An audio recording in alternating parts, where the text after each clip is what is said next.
Hello everyone, मी काजल. आज आम्ही चाललोय अंकुरच्या मामे बहिणीच्या साखरपुड्यासाठी. सो रिक्षा आलेली आहे, सामानही सगळा त्यात ठेवला गेला आहे. आता घराला कुलूप लावण्याची आणि सगळे बाहेर पडायची आम्ही वाट बघतोय. फायनली सगळेजण आले. आता आम्ही रिक्षेने स्टेशनपर्यंत जाणार आहोत.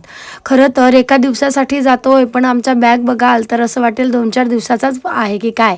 पण स्वेटर, खायचं सगळं असल्यामुळे जास्त बॅग झाला आहे. 6 वाजेची गाडी होती, 5:50ला आपण तिथे हजर होतो आणि लगेचच काय ट्रेन आली आणि जळगावला बाय बाय करत आम्ही मुंबईच्या दिशेने निघालो.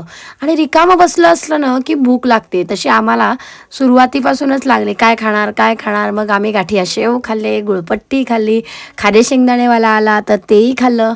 एवढं करत असताना घरून भाजीपोळी नेली होती, ती भाजीपोळी पण आम्ही खाऊन घेतली. कारण म्हटलं लवकर झोपूयात, कारण सकाळी गाडी 4:30लाच मुंबईला पोचणार होती.